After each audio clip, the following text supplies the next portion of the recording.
Japan, the land of sushi, the land of samurai, and the land where I had to take a 14-hour flight sitting in my own pool of blood.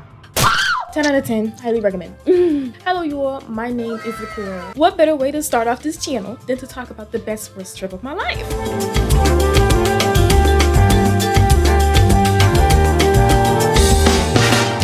Okay, so boom. Ever since I was like a little kid, I've always wanted to go to Japan. Literally, I studied for 8 years. I memorized kanji like my life depended on it and endured the slow descent into madness that is learning Keiko. But what I didn't prepare for was the brutal, unrelenting attack of my own body. Okay, so right before I went to Japan, there was like a lot of stuff going on with me and my ex-abuser and other stuff like that. So it really left a really bad taste in my mouth. And also, I didn't even know when my period was about to start. It was supposed to start around that week. So like right before I left to the airport, I made sure to put like a little pad on. And what did you know?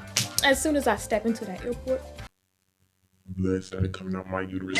I done sat on that plane for 14 hours straight in my own pool of blood because I couldn't tap on the people next to me because I was too socially awkward. Such an amazing start to my damn Japan trip. The only good thing about that flight was actually the food. The food was great. So I wasn't suffering like the entire flight. Who knew eating questionable chicken from God knows where, 40,000 feet up in the air, could bring me so much joy? I almost forgot that I was sitting in my own ocean.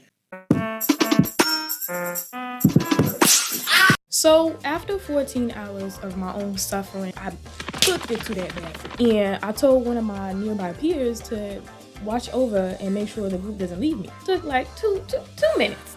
2 minutes in that bathroom. And as soon as I came out, guess who was gone? Everybody.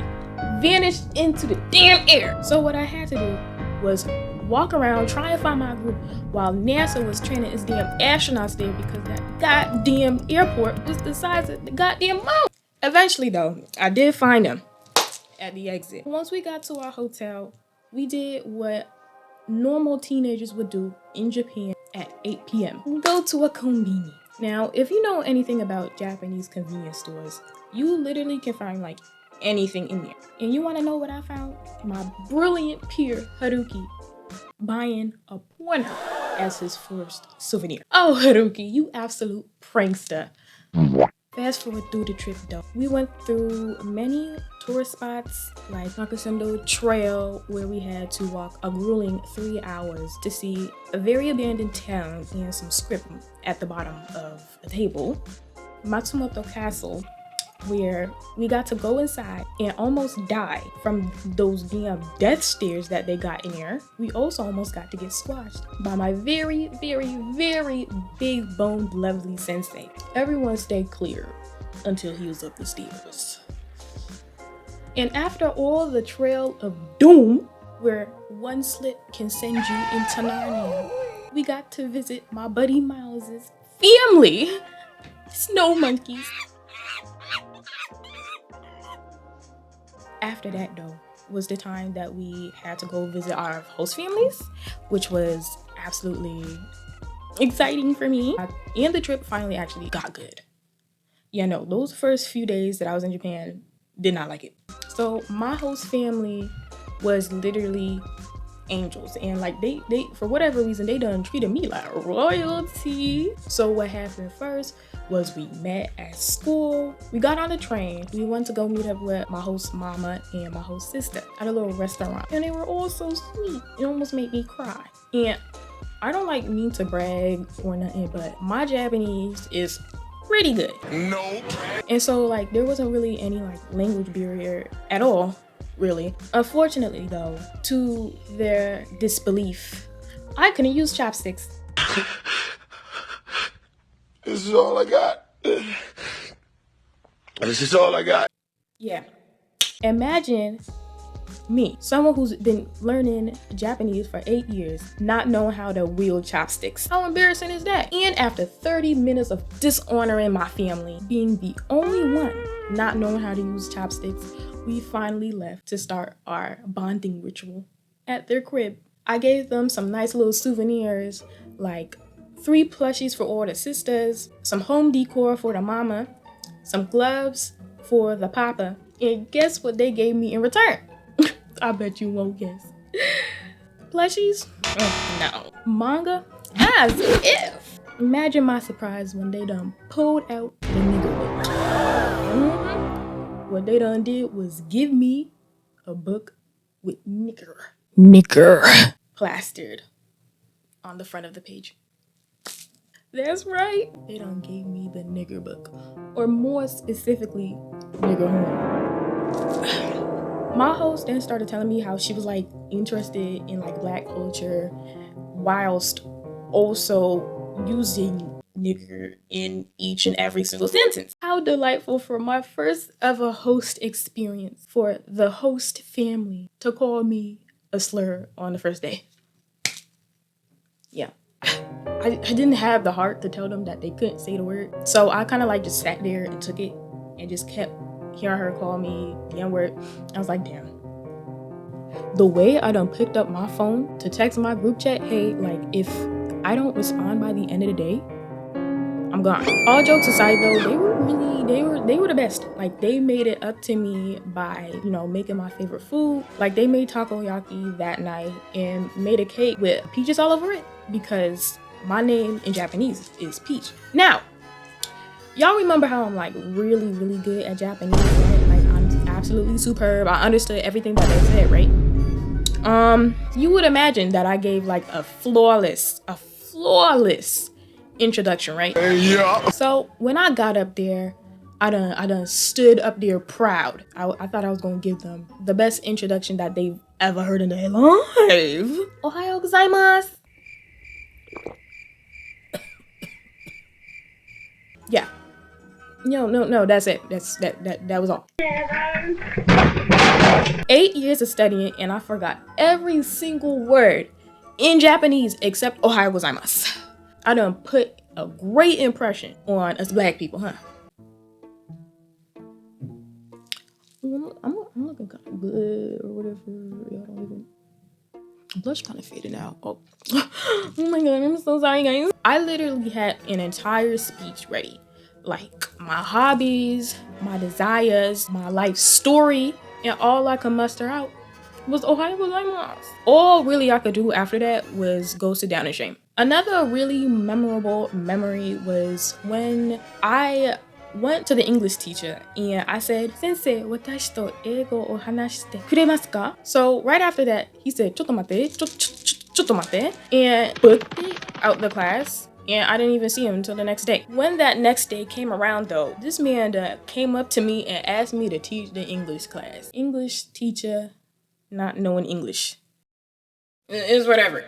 The school was great. Aside from the part where like the Japanese kids stood outside the classroom window and like stared at me as if I was like the lost treasure of El Dorado or something. Oh God, it's so good. Sorry, I got a little bit hunger. I got a little bit hungry in the middle of the recording, so got myself a little snack. ASMR.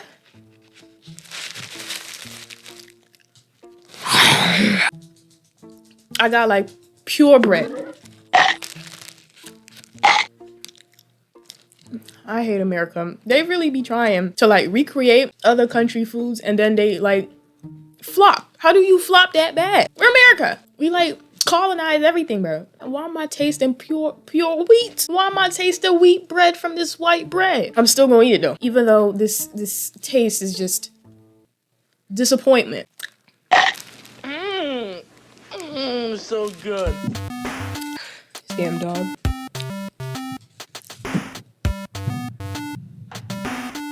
Go crazy.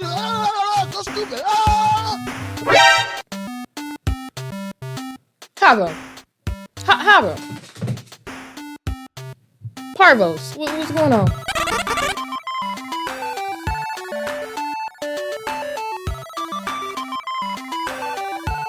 Over here looking at me.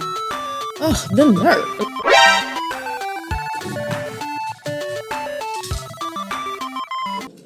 Anyway, I also remember the time I was about to exit the school with my host, And a group of girls literally call out my name. A group of girls I've never seen before. Call out my name, talking about some Mama-chan. And I'm like, oh, I look at you. And then they shouted, kawaii. And I was like,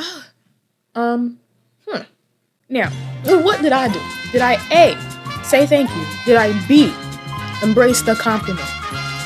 Both of those answers are wrong. I C, ran away. I literally did not know what to do in that moment. Like, my brain just shut off. And what made it even worse is while I was running away, I was like, yeah, kawaii kunai, kawaii kunai. They was talking about something, oh, kawaii. I was like, after that, though, like, we had a really good time there. Like, we was playing games like charades, that telephone game where we was saying one thing and then it completely just lost translation at the end. I could be saying boots and cats, and they would just be talking about something. Where is Mount Rushmore? I said boots and cats. Where did you get Mount Rushmore? We went shopping for manga. My host family cooked me my favorite dishes each night. It was absolutely great experience, except that one time at Yokohama Mall.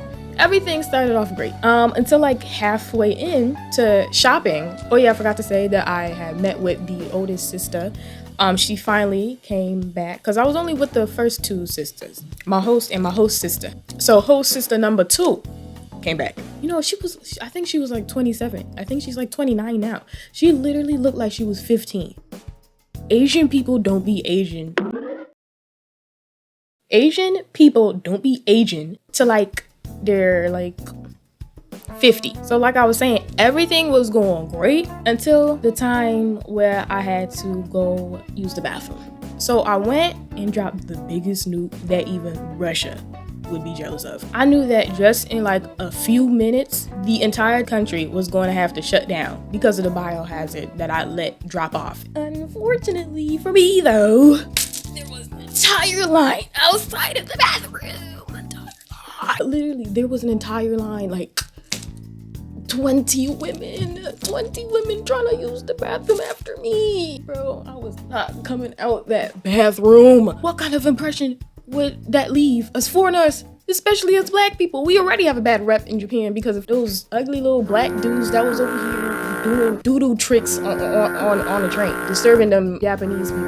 Come on, sorry, I'm sorry. But like, as I sat there, like not knowing what to do, I had realized I was in that bathroom for like 10 minutes, just like contemplating on whether I should just kill myself or deal with the consequences.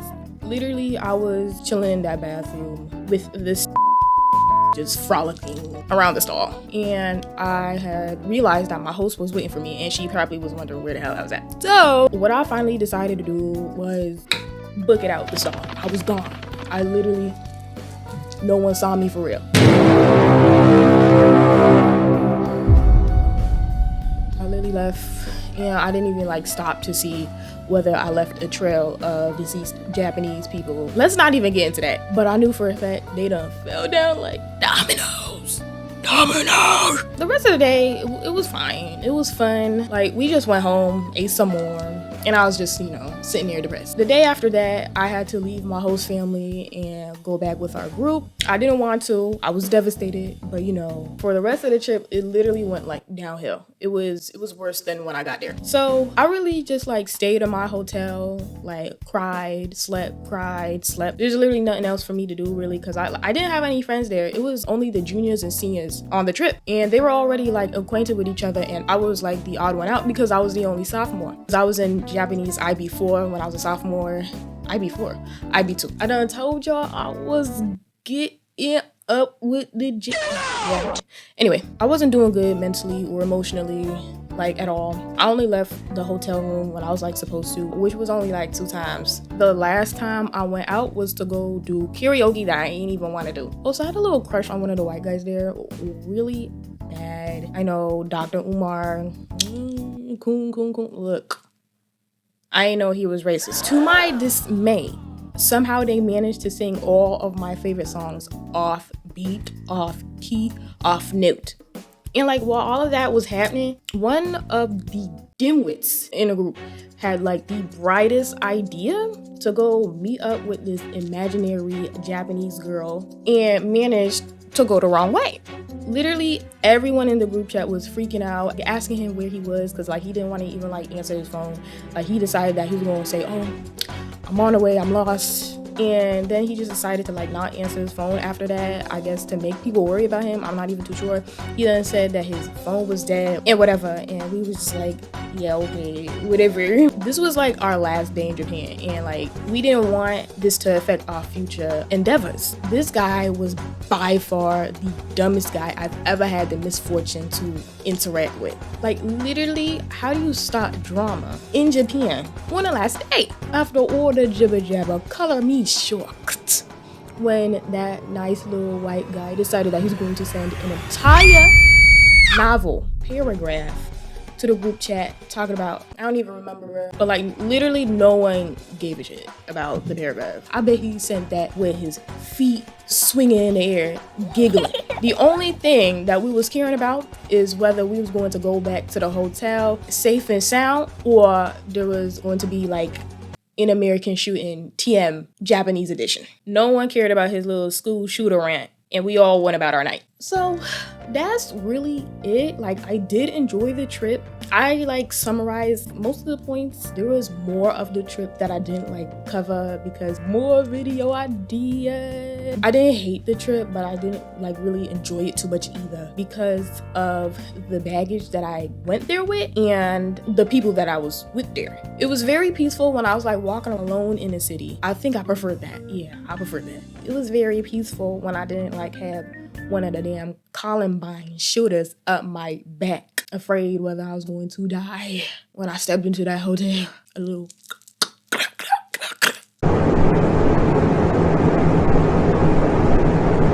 I don't know, but shit, we all thunked it, okay? Also, what I want y'all to do is join my Discord, join my TikTok, join my Instagram, subscribe to me, which I will put all in the description below. And once I build up a fan base, I have lots and lots of things that I want to do for this channel. Mwah. Peace!